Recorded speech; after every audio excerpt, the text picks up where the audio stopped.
Hello students, कैसे हैं आप सभी लोग। मैं हूं Pooja Singh and welcome back to my channel accounting master class. And ये है हमारा 42nd lecture on the subject business studies. And हम इस समय पढ़ रहे हैं एक बहुत ही interesting topic, that is financial market. तो चलिए एक बार शॉर्ट में देख लेते हैं कि ये जो चैप्टर है फाइनेंशियल मार्केट का, इसमें हम क्या क्या डिस्कस कर चुके हैं लास्ट के 6 लेक्चर्स में। तो हम लास्ट के जो 6 लेक्चर्स हैं उनमें हम पढ़ चुके हैं फाइनेंशियल मार्केट क्या है, फाइनेंशियल सिस्टम क्या है, फाइनेंशियल मार्केट का फंक्शन क्या है, टाइप क्या है, money market, capital market, primary market, ठीक है, सेकेंडरी मार्केट, ये सब हम डिटेल में पढ़ चुके हैं। एक बार वीडियो को पॉज करके ये सारे ही टॉपिक एक बार देख लीजिएगा। ठीक है, तो ये सारे ही topic dematerialisation, rematerialisation, depository, depository participant and procedure, trading का प्रोसीजर क्या होता है स्टॉक एक्सचेंज में, तो ये सारे ही टॉपिक बहुत डिटेल में लास्ट के 6 लेक्चर में मैंने कवर किए हैं। और एक सजेशन है कि इन वीडियोस को, पिछले जो 6 वीडियोस हैं उन्हें जरूर चेकआउट करिएगा। ठीक है, बहुत डिटेल में पढ़ाया है मैंने। तो चलिए आगे बढ़ते हैं, देखते हैं हम आज के लेक्चर में क्या पढ़ेंगे। तो आज मैं आपको बताऊंगी about SEBI. SEBI is security and exchange board of India. SEBI is a regulatory body which controls the whole capital market. पूरे कैपिटल मार्केट को कंट्रोल करने वाली जो बॉडी है ना, दैट इज सेबी। बहुत सुना होगा आपने न्यूज़पेपर में, न्यूज़ चैनल्स में सेबी के बारे में। तो आज हम सेबी के बारे में डिटेल में पढ़ेंगे, क्या रोल है, क्या फंक्शन है। ठीक है, तो आज हम पढ़ने वाले हैं about SEBI, security and exchange board of India. तो सेबी सबसे पहले स्टैब्लिश हुई थी by Indian government in 1988 under the administrative control of finance ministry. Finance ministry के एडमिनिस्ट्रेटिव कंट्रोल में इंडियन गवर्नमेंट ने स्टैब्लिश किया था किसे, सेबी को। कब स्टैब्लिश किया था, 1988। ठीक है, एग्जाम में आए तो ये ईयर जरूर मेंशन करिएगा। ठीक है, तो 1988 में सेबी स्टैब्लिश हुई। फिर सेबी को एक स्टैचुरी बॉडी, एक लीगल बॉडी का स्टेटस कब मिला, अंडर द सेबी एक्ट 1992 में। फिर 1992 में सेबी को एक लीगल स्टैचुरी बॉडी का स्टेटस मिला अंडर सेबी एक्ट 1992। तो ये भी जरूर ईयर मेंशन करिएगा। ठीक है, सेबी का पर्पस क्या था, सेबी को क्यों एस्टैब्लिश किया गया था, to promote the orderly and healthy growth of the security market. ये जो सिक्योरिटी मार्केट है, पूरा कैपिटल मार्केट है, ठीक है, उसका एक ऑर्डरली, एक रेगुलेटेड, एक हेल्दी ग्रोथ हो सके। ठीक है, इंडिया का सिक्योरिटी मार्केट और अच्छा ग्रो कर सके, इसके लिए सेबी को एस्टैब्लिश किया गया था। प्लस एक और पर्पस था कि इन्वेस्टर का प्रोटेक्शन हो सके, इन्वेस्टर का जो इंटरेस्ट है उसको प्रोटेक्ट किया जा सके, इन्वेस्टर के साथ फ्रॉड ना हो। ठीक है, ये सब ना हो, तो इसके लिए भी सेबी को एस्टैब्लिश किया गया था। वैसे अभी मैं डिटेल में आगे सेबी का रोल आपको बताऊंगी। This is just an introduction. तो this is the purpose of establishing SEBI, to maintain the healthy growth of the security market. जो इंडिया का जो सिक्योरिटी मार्केट है उसका एक हेल्दी ग्रोथ हो सके, तो उसके लिए सेबी को एस्टैब्लिश किया गया under SEBI act 1992। SEBI act 1992 के तहत। ठीक है, this is the logo of SEBI, ये सेबी का लोगो है। ठीक है, सबसे पहले कब एस्टैब्लिश हुआ, 1988 में, पर उसे उस समय लीगल एक स्टैचुरी बॉडी का स्टेटस नहीं मिला था। उसे कब मिला स्टैचुरी बॉडी का स्टेटस, 1992 में। ठीक है, 1988 में इट वाज एस्टैब्लिश। ठीक, आगे बढ़ते हैं। अब सवाल आता है कि सेबी की जरूरत क्या थी, what is the reason for the establishment of SEBI. SEBI को क्यों एस्टैब्लिश किया गया, रीजन क्या था। तो 1980 में क्या हुआ था कि कैपिटल मार्केट में ट्रिमेंडस ग्रोथ हुई थी, बहुत सारे मतलब पार्टिसिपेंट कह लीजिए कैपिटल मार्केट के बढ़ गए थे, बहुत सारे लोग कैपिटल मार्केट में इन्वेस्टमेंट करना शुरू कर दिए थे, बहुत सारे ब्रोकर्स आ गए थे। ठीक है, तो कैपिटल मार्केट का क्या है, कह लीजिए ग्रोथ उस समय बहुत तेजी से हुई, बहुत सारे पार्टिसिपेंट बढ़ गए। और पार्टिसिपेंट्स बढ़े, इसके साथ क्या हुआ, कैपिटल मार्केट में जो माल प्रैक्टिसेस हैं, ठीक है, कंपनी की तरफ से माल प्रैक्टिसेस या मर्चेंट बैंकर की तरफ से, ब्रोकर की तरफ से माल प्रैक्टिसेस थोड़ी सी बढ़ गई। ठीक है, माल प्रैक्टिसेस मतलब फ्रॉड वगैरह थोड़े से बढ़ गए। ठीक है, माल प्रैक्टिसेस मतलब जैसे अनऑफिशियल प्राइवेट प्लेसमेंट। ठीक है, प्राइवेट प्लेसमेंट तो मैं बता चुकी हूँ क्या होता है, प्राइमरी मार्केट वाला जो मेरा वीडियो है वो देखिएगा, वहां पे मैंने प्राइवेट प्लेसमेंट क्या होता है डिटेल में बताया। तो माल प्रैक्टिसेस मतलब जैसे अनऑफिशियल प्राइवेट प्लेसमेंट होने लगे, कंपनी अनऑफिशियली कुछ बड़े इन्वेस्टर्स को शेयर देने लगी, प्राइस रिगिंग शुरू हो गई, प्राइस रिगिंग मतलब होता है, ये जो टर्म है price rigging, this is important. और ये जो इनसाइडर ट्रेडिंग है, ये टर्म भी काफी इंपॉर्टेंट है, ठीक है, अलग से भी पूछा जाता है 2 नंबर में। तो ये प्राइस रिगिंग क्या होता है? प्राइस रिगिंग मतलब प्राइस मैनिपुलेशन, ठीक है। किसी भी शेयर की डिमांड बहुत ज्यादा मतलब मैनिपुलेट करके बढ़ा दी जाए, जिससे शेयर की प्राइस बहुत ज्यादा बढ़ जाए, इन्फ्लेट हो जाए, या उसकी सप्लाई को कंट्रोल करके उसकी प्राइस को फॉल करा दे, ठीक है। तो वो होता है प्राइस रिगिंग, यानी प्राइस में मैनिपुलेशन, शेयर की जो प्राइस है उसमें मैनिपुलेशन किया जाए, तो उसको कहते हैं प्राइस रिगिंग। तो उस समय जो है कुछ ब्रोकर्स, कुछ मर्चेंट ब्रोकर्स, कुछ कंपनीज मिलके ये सब एक्टिविटी करने लगी थी, प्राइस रिगिंग होने लगी थी। इनसाइडर ट्रेडिंग, देखिए एक वर्ड आता है इनसाइडर ट्रेडिंग। देखिए इनसाइड मतलब अंदर, ठीक है, इनसाइड मतलब अंदर, ट्रेडिंग। तो इनसाइडर ट्रेडिंग क्या है कि जो इनसाइड पर्सन है कंपनी के जो इनसाइडर, जो टॉप मैनेजमेंट के लोग हैं, जैसे डायरेक्टर हुए, प्रमोटर हुए, और भी जो टॉप मैनेजमेंट के लोग हैं जिनको कंपनी की जो सेंसिटिव इंफॉर्मेशन है, कंपनी को कोई नया प्रोजेक्ट मिलने वाला है, या और भी कुछ कंपनी की जो सेंसिटिव इंफॉर्मेशन है, उसका यूज वो अपने पर्सनल बेनिफिट के लिए करने लगे, ठीक है। सपोज करिए कंपनी की कोई बढ़िया प्रोजेक्ट मिलने वाला है, ठीक है, अभी कोई डील फिक्स होने वाली है, तो जो कंपनी के जो अंदर के लोग होते हैं, जो डायरेक्टर होते हैं, जो प्रमोटर होते हैं, जो टॉप मैनेजमेंट के लोग होते हैं, तो उन्हें ये इन्फॉर्मेशन पहले से होती है, ठीक है, कि बात चल रही है, क्या पता आगे एग्जीक्यूट हो जाए, वो प्लान डील फिक्स हो जाए, तो क्या होगा, वो प्रोजेक्ट मिलेगा, फिर आगे कंपनी उस पर वर्क करेगी, तो आगे चल के कंपनी ग्रो करेगी, प्रॉफिट आएगा, ठीक है। तो वो ये इन्फॉर्मेशन बाहर पब्लिक हो उससे पहले ही वो क्या करते थे, शेयर परचेज कर लेते थे बहुत ज्यादा। तो इससे क्या है, आगे चल के जब मतलब पर्सनल बेनिफिट के लिए, आगे चल के जब शेयर की प्राइस बढ़ेगी, ये न्यूज जब पब्लिक में आएगी और शेयर की प्राइस बढ़ेगी, तब फिर वो उसका फायदा पहले से उठा पाएंगे। तो ये चीजें भी, ये प्रैक्टिसेस भी होने लगी थी, इनसाइडर ट्रेडिंग, ठीक है। और प्लस जो रूल रेगुलेशन है, स्टॉक एक्सचेंज के जो रूल रेगुलेशन है, उनका भी वॉयलेशन होने लगा था, क्योंकि ऐसी कोई लीगल बॉडी नहीं थी जो पूरे स्टॉक मार्केट, पूरे कैपिटल मार्केट को कंट्रोल करे। तो इसलिए देयर वाज ए रिक्वायरमेंट कि there has to be some body, एक ऐसी कंट्रोलिंग रेगुलेटिंग बॉडी होनी चाहिए जो पूरे कैपिटल मार्केट को कंट्रोल करे। तो इसीलिए इसी पर्पज से सेबी को एस्टैब्लिश किया गया, ठीक है। तो this is the purpose of establishing SEBI, ठीक है। और सेबी बेसिकली एस्टैब्लिश किया गया था to meet the need of 3 groups of security market. Security market के 3 ग्रुप्स हैं, 3 टाइप के पार्टिसिपेंट्स कह लीजिए सिक्योरिटी मार्केट में होते हैं, उन तीनों के ही इंटरेस्ट को सेव करने के लिए ये सेबी स्टैब्लिश किया गया। पहला कौन है? इशूअर। इशूअर कौन होते हैं? इशूअर मतलब वो जो शेयर्स इशू करते हैं, कंपनीज बेसिकली, ठीक है। तो सेबी का एम क्या था? टू प्रोवाइड अ मार्केट, एक मार्केट। सेबी क्या है, देखिए जो स्टॉक एक्सचेंज है वो सेबी के अंडर, सेबी की गाइडलाइन के अंतर्गत स्टॉक एक्सचेंज परफॉर्म करते हैं। तो सेबी का एम क्या था कि इन तीनों जो ग्रुप हैं उनके इंटरेस्ट को प्रोटेक्ट करे, ठीक है, कहीं फ्रॉड ना हो, कोई माल प्रैक्टिस ना हो। तो पहला जो पार्टिसिपेंट है वो कौन है? इशूअर, ठीक है। तो सेबी का एम क्या था? टू प्रोवाइड अ मार्केट, एक मार्केट प्रोवाइड करे ताकि जो इशूअर है, जो कंपनीज हैं, they can confidently raise the fund, company confidently capital market के थ्रू फंड रेज कर सके in a fair and efficient manner, एक फेयर और इफिशिएंट मैनर में, ठीक है। तो दिस इज इशूअर, ये पहली पार्टी हुई। दूसरी क्या है? इन्वेस्टर। दूसरा क्या है? इन्वेस्टर, हम लोग, ठीक है।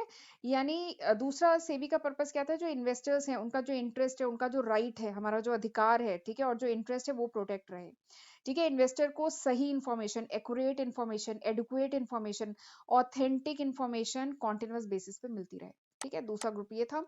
तीसरा क्या था? इंटरमीडियरीज। इंटरमीडियरी कौन है? ब्रोकर्स, ठीक है। इंटरमीडियरीज बीच के मर्चेंट बैंकर, ब्रोकर, ठीक है, ये सब इंटरमीडियरीज हैं।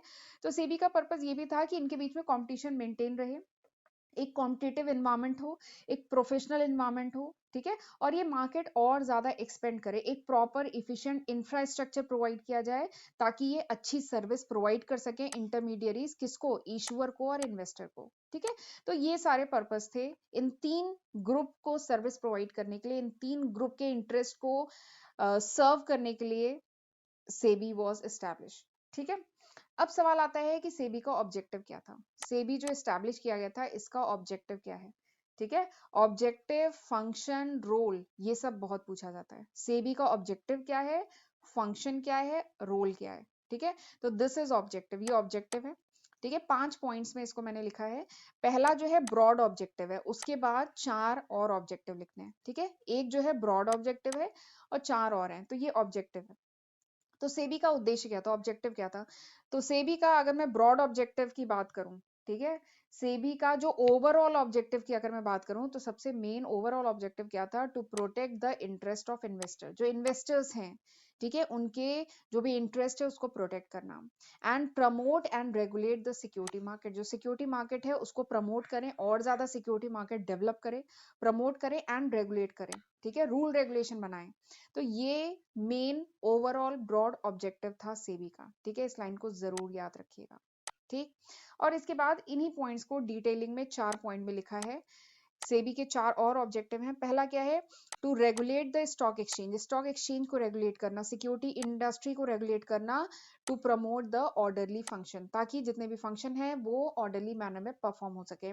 तो इस परफॉर्म कैसे होंगे, जब स्टॉक एक्सचेंज रेगुलेटेड रहेगा, सारे काम रूल रेगुलेशन के हिसाब से होंगे, सिक्योरिटी इंडस्ट्री रेगुलेटेड रहेगी, ठीक है। तो ये हुआ सेकेंड ऑब्जेक्टिव। तीसरा objective, to protect rights and interest of investor, जो इन्वेस्टर हैं, हम लोग जो इन्वेस्टर्स हैं, उनका जो भी राइट्स है, जो भी अधिकार है, जो भी इंटरेस्ट है, वो क्या रहे, प्रोटेक्टेड रहे, ठीक है। इन्वेस्टर को गाइड करना, इन्वेस्टर को एजुकेट करना, ये सब सेबी का ऑब्जेक्टिव था। फिर उसके बाद चौथा ऑब्जेक्टिव क्या है, to prevent trading malpractices, यानी ट्रेडिंग से रिलेटेड कोई माल प्रैक्टिसेस ना हो सके, इनसाइडर ट्रेडिंग ना हो, प्राइस रिगिंग ना हो, ये सब चीजें ना हो, ठीक है। तो ये भी ऑब्जेक्टिव है सेबी का, to prevent the insider malpractices, ताकि अचीव हो सके a balance between self regulation by security industry and statutory regulation, ठीक। तो ये चौथा ऑब्जेक्टिव हुआ।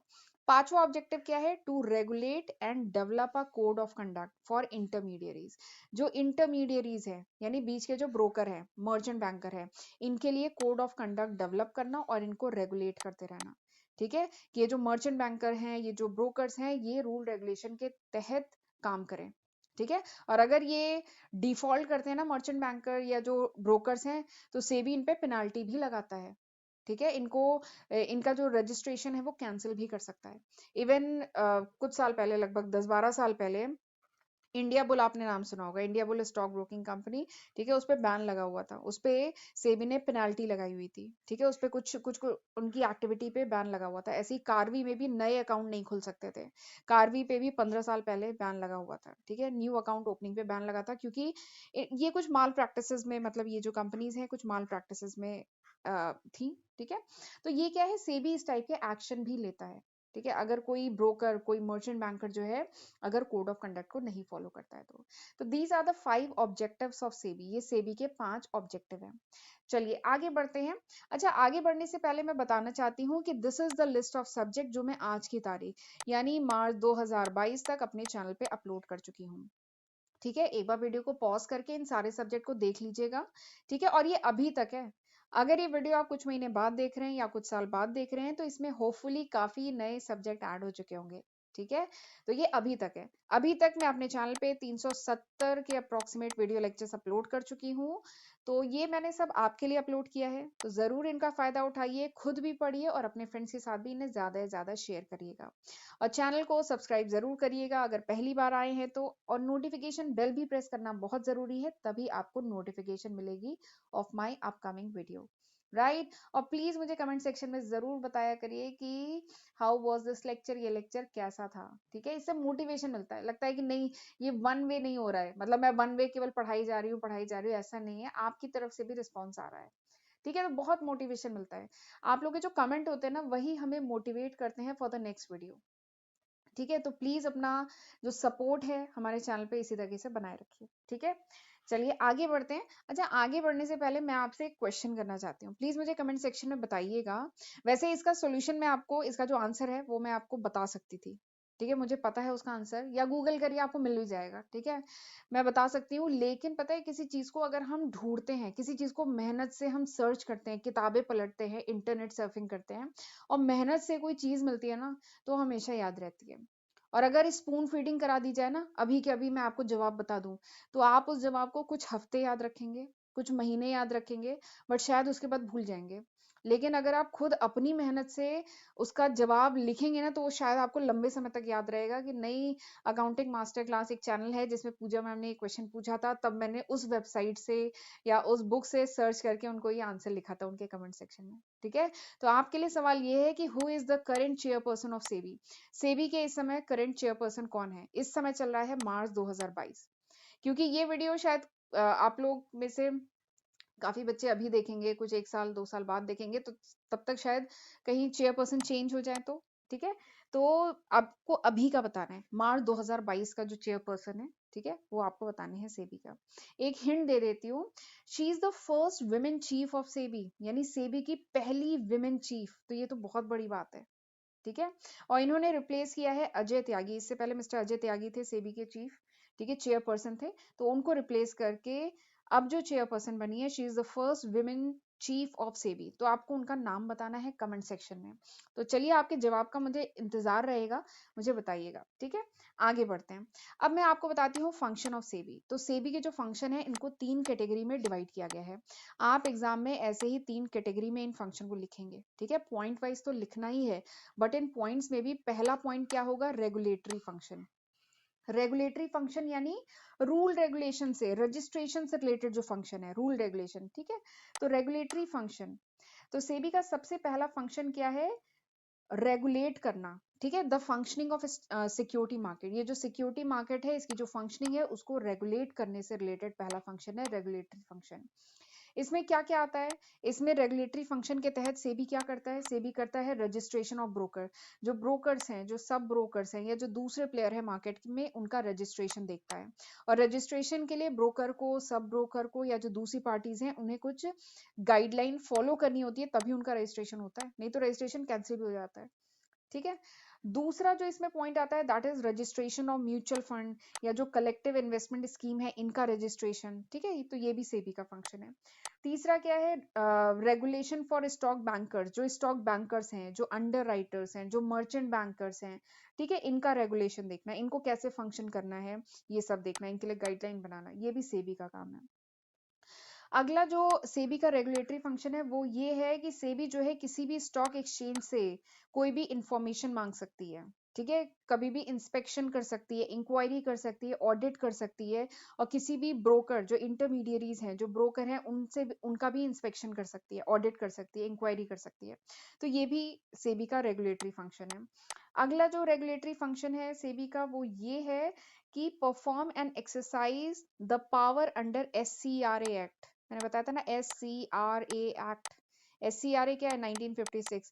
SCRA क्या है? सिक्योरिटी कॉन्ट्रैक्ट रेगुलेशन एक्ट, बताया था ना? सिक्योरिटी कॉन्ट्रैक्ट रेगुलेशन एक्ट के तहत जो भी पावर्स दिए गए हैं सेबी को, वो परफॉर्म कर सकती है, ठीक है? तो ये उसके सेबी के क्या है? रेगुलेटरी फंक्शन, ठीक। अगला जो सेबी का फंक्शन है, that is related with development of security market, यानी सिक्योरिटी मार्केट को और कैसे ज्यादा डेवलप किया जा सके, इससे रिलेटेड फंक्शन है। जिसमें पहला आता है training of intermediaries of security market. जो सिक्योरिटी मार्केट के जो इंटरमीडियरीज हैं, जो ब्रोकर्स हैं, ठीक है? ब्रोकर हैं, सब ब्रोकर हैं, उनको ट्रेनिंग प्रोवाइड करना। इसीलिए सेबी ने मतलब सेबी ने कुछ गाइडलाइन बनाई हुई है। जैसे अगर आप, मैं बता चुकी हूँ एक बार पहले भी, कि nscindia.com की साइट पे जाइए या bscindia.com की साइट पे जाइए, तो आपको कुछ सर्टिफिकेशन कोर्स मिलेंगे, वो सेबी ने कंपलसरी किए हुए हैं। सेबी ने कहा है कि जो भी ब्रोकर्स हैं, उनके जो एम्प्लॉय होंगे, जो ब्रोकिंग फर्म में जो एम्प्लॉय होंगे ना, उन्हें कुछ कुछ सर्टिफिकेशन कोर्स हैं जो NSC कराता है, जो BSc कराता है, सर्टिफिकेशन कोर्स, वो कंपलसरी हैं। वो किए अगर हुआ है, सर्टिफिकेशन आपने किया हुआ है, सर्टिफाइड है, only then you can work in the stock broking firm, तभी आप स्टॉक ब्रोकिंग फर्म में काम कर सकते हैं। ये सर्टिफिकेशन कोर्स कौन से होते हैं? जैसे NCFM, NSC certification in financial market, NISM, अब इसका नाम हो गया है NISM, ठीक है? तो ये कुछ सर्टिफिकेशन कोर्स हैं, अगर क्लियर किया है तभी स्टॉक ब्रोकिंग फर्म में काम कर सकते हैं। तो इसके तहत सेबी ने क्या किया है? सेबी ने एजुकेट करने की कोशिश की है, ठीक है? ट्रेन करने की कोशिश की है एम्प्लॉयज को, स्टॉक ब्रोकिंग फर्म्स को, कि अगर आपने सर्टिफिकेशन किया है, मतलब आपको प्रॉपर ट्रेनिंग है, ठीक है? तो ये कुछ सेबी के कह लीजिए डेवलपमेंट फंक्शन है, ठीक है? एक बार स्क्रीन क्लियर कर देती हूँ। तो इस तरीके से सेबी सिक्योरिटी मार्केट के डेवलपमेंट के लिए काम करती है, ठीक है? ये इसका डेवलपमेंट फंक्शन है। एक और है कि सेबी जो है conduct research and publishing information useful for all market participant. Market के जो डिफरेंट पार्टिसिपेंट्स हैं, जैसे स्टॉक ब्रोकर है, मर्चेंट बैंकर हैं, ठीक है? हम इन्वेस्टर्स हैं, इनके लिए time to time SEBI research करती रहती है, कुछ इंपॉर्टेंट इंफॉर्मेशन पब्लिश करती रहती है, ताकि लोग अवेयर हों, ठीक है? सारे ही जितने भी पार्टिसिपेंट्स हैं सब क्या हो मार्केट के बारे में और ज्यादा अवेयर हो। तो ये क्या है डेवलपमेंट फंक्शन ऑफ सेबी। अगला और तीसरा जो फंक्शन ऑफ सेबी है दैट इज प्रोटेक्टिव फंक्शन। अगला क्या है प्रोटेक्टिव फंक्शन, नाम से ही समझ में आ रहा है to protect the interest of investor. Investors जो है उनका इंटरेस्ट प्रोटेक्ट रहे, ठीक है, उनके साथ कोई फ्रॉड ना हो, मिसलीडिंग स्टेटमेंट ना उनको मिले, मैनिपुलेशन ना हो प्राइस में, प्राइस रिगिंग ना हो, ठीक है, तो कोई भी fraudulent and unfair trade practice ना हो, ठीक है, उसको प्रोहिबिट करना, ठीक है, तो ये भी सेबी का काम है इसको देखना, ठीक है। इनसाइडर ट्रेडिंग को कंट्रोल करना, और अगर इनसाइडर ट्रेडिंग कहीं पाई जाती है तो पेनाल्टी इंपोज करना, ये सब भी सेबी करता है, ठीक है। और इन्वेस्टर प्रोटेक्शन के लिए जो भी स्टेप लेने पड़े वो सेबी लेता है। कोई भी अनफेयर ट्रेड प्रैक्टिसेस ना हो, ठीक है, फेयर प्रैक्टिसेस हो, और कोड ऑफ कंडक्ट के थ्रू जितने भी पार्टिसिपेंट हैं मार्केट के, जितने भी पार्टिसिपेंट है, चाहे ब्रोकर हो, मर्चेंट बैंकर हो, स्टॉक एक्सचेंज हो, ठीक है, ये सब एक प्रॉपर कोड ऑफ कंडक्ट के तहत काम करें। तो ये this is the protective function. तो सेबी के फंक्शन जो है इस 3 हेड्स में आप लिखेंगे। रेगुलेटरी फंक्शन यानी रूल रेगुलेशन से रिलेटेड, रजिस्ट्रेशन से रिलेटेड फंक्शन, डेवलपमेंट फंक्शन यानी सिक्योरिटी मार्केट को और कैसे डेवलप किया जा सके, ठीक है, तो इसमें जितने भी पार्टिसिपेंट्स हैं उनकी ट्रेनिंग दी जाती है, उनको अवेयर किया जाता है। प्रोटेक्टिव फंक्शन यानी जो इन्वेस्टर्स हैं उनके इंटरेस्ट को प्रोटेक्ट करना। तो ये 3 मेन फंक्शन होते हैं सेबी के, ठीक। आई होप आपको अच्छे से समझ में आ गया होगा। तो चलिए एक बार शॉर्ट में देख लेते हैं कि आज के लेक्चर में हमने क्या क्या पढ़ा। तो आज मैंने सबसे पहले आपको बताया कि सेबी, सेबी है क्या, ठीक है, फुल फॉर्म क्या है सेबी का, security and exchange board of India, ठीक है। अच्छा एक चीज मैंने देखी है, बच्चे थोड़ा सा कंफ्यूजन हो जाता है, बच्चे बोलते हैं स्टॉक एक्सचेंज, स्टॉक एक्सचेंज नहीं है, this is security and exchange board of India, ठीक है, तो ये थोड़ा सा कंफ्यूजन क्लियर रखिएगा। Stock exchange board of India मैंने बहुत सुना है, तो it's security and exchange board of India. तो this is SEBI, established in, कब एस्टैब्लिश हुआ, वैसे तो 1988 में एस्टैब्लिश हुआ, लेकिन इसको एक लीगल जो बॉडी है उसका स्टेटस कब मिला, 1992 में, अंडर सेबी रेगुलेशन एक्ट 1992, ठीक है। फिर रीजन क्या था, क्यों सेबी को एस्टैब्लिश किया गया, तो उसका रीजन भी बताया है, ठीक है। फिर उसके बाद पर्पस क्या है सेबी का, तीन कौन सी पार्टीज होती हैं, तीन कौन से ग्रुप होते हैं जिनके लिए सेबी काम करता है, जिनके प्रोटेक्शन के लिए काम करता है। फिर उसके बाद हमने ऑब्जेक्टिव देखा सेबी का, उसके बाद हमने फंक्शन देखे, 3 मेन फंक्शन है, और ऑब्जेक्टिव कितने हैं, 5, ठीक है, ऑब्जेक्टिव कितने थे, 5, जिसमें पहला वाला एक ब्रॉड ओवरऑल ऑब्जेक्टिव था, उसके बाद 4 और पॉइंट्स थे, उन्हीं को डिटेल में बताया था, ठीक। और फंक्शन इनके 3 है, एक है रेगुलेटरी फंक्शन, ठीक है, एक है रेगुलेटरी फंक्शन, एक है डेवलपमेंट फंक्शन, और एक है प्रोटेक्टिव फंक्शन, ठीक है। और फिर इनको आप एक्सप्लेन करेंगे, ठीक। और फिर मैंने आपसे एक क्वेश्चन पूछा है और जिसका जवाब मैं उम्मीद करती हूँ कि आप जरूर देंगे।